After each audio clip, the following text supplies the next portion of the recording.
This is problem number 24 on your rationals review. You've got a rectangular prism there, and it asks you for the volume. Now, I believe from as early as 5th grade, you have been calculating volume, and hopefully you recall that volume is equal to length times width times height. So looking at this particular thing, length is right here, width is right there, and height is right here. So the only difference between numbers and this particular problem is that you've got expressions instead of numbers, but structurally it's the same exact situation. You've just got to multiply these three things together.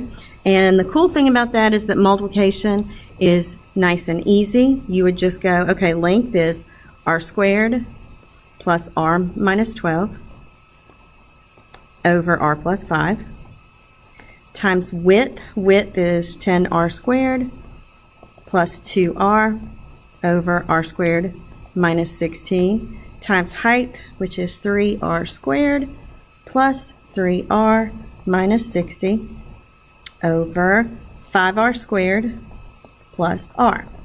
Okay, so I'm going to zoom in on this because once I know length times width times height and I've set it up correctly, I don't even have to revert back to that picture anymore because I just have this expression that I need to do.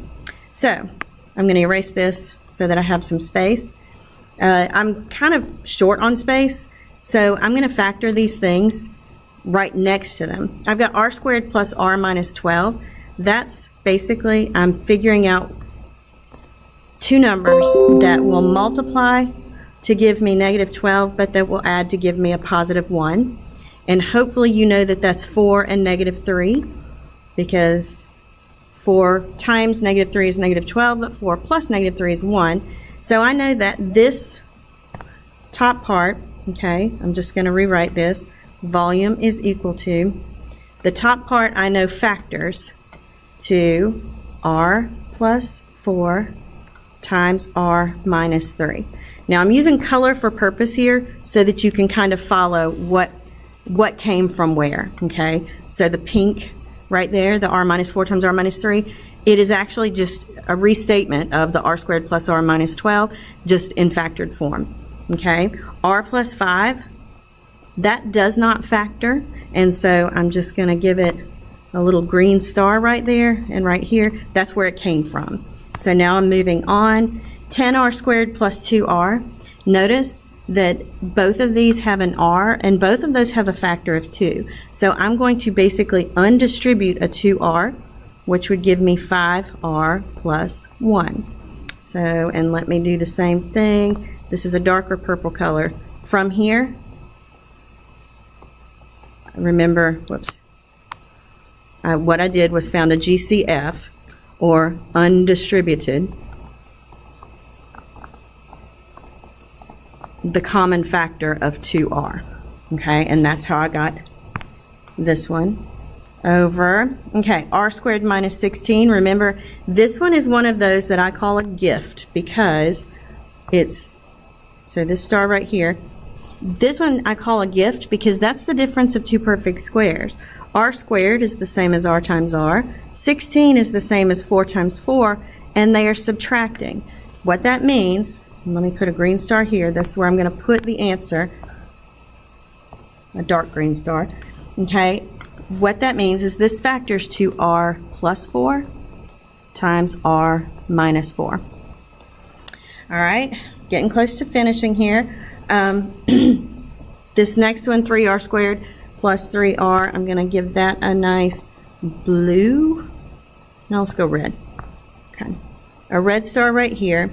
Okay, and I'm going to put my factored thing there.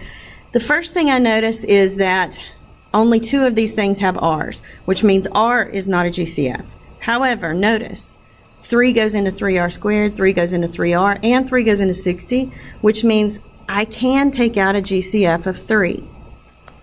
If I do take out a GCF of 3, that leaves r squared plus r minus 3 into 60 is 20. Okay, now then I did a GCF here, GCF, in other words, undistributed. For the part that's inside here, I'm going to have to do the x and do -20 and 1, because I'm looking for what are the factors of -20 that add to give me 1. Hopefully you know that a 5 and a 4 will somehow multiply to give me 20.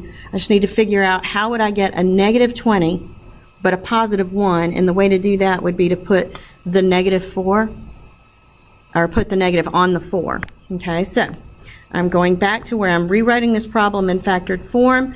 Here's everything that I took out of that. Okay, the 3, and then I'm going to do, so 3 is there, and then R plus 5 and R minus 4 are the two factors of that. Okay, lastly, 5R squared plus R. Let's find a pretty color. We'll use this aqua color, see if it shows up right there.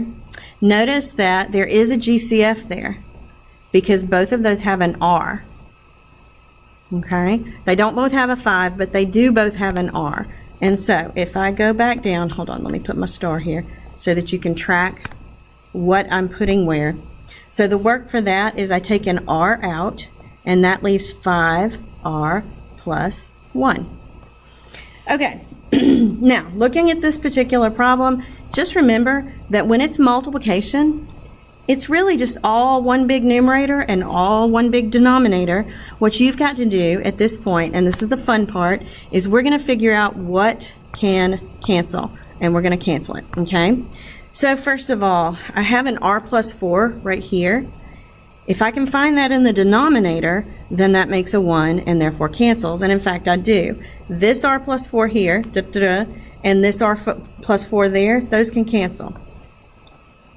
Okay, switching colors. I'm going to burgundy here.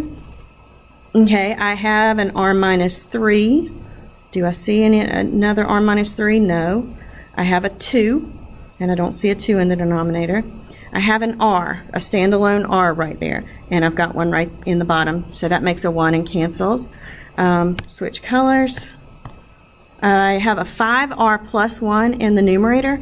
I also have one in the denominator, so I'm going to cancel those. I have a standalone 3, but I don't have one in the denominator, so that won't cancel. I'm looking for kind of a dark color so that you can really see. Let's go brown. Okay. I have an R plus 5 right here in the numerator. I also have one in the denominator, so those can cancel. Lastly, let's check. I've got an R minus 4 in the numerator, and I have an R minus 4 in the denominator. So after all of that work, this has substantially decreased in terms of what this problem is. Looks much nicer. Volume is going to be equal to, I'm going to go gather up my constants first because I've got 2 and a 3. 2 times 3 is 6. And I still have R minus 3. If everything cancels in either the numerator or the denominator, basically what's left is 1. But if it's over 1, we don't have to write the 1. So 6 times the quantity R minus 3 is the volume of that giant expression.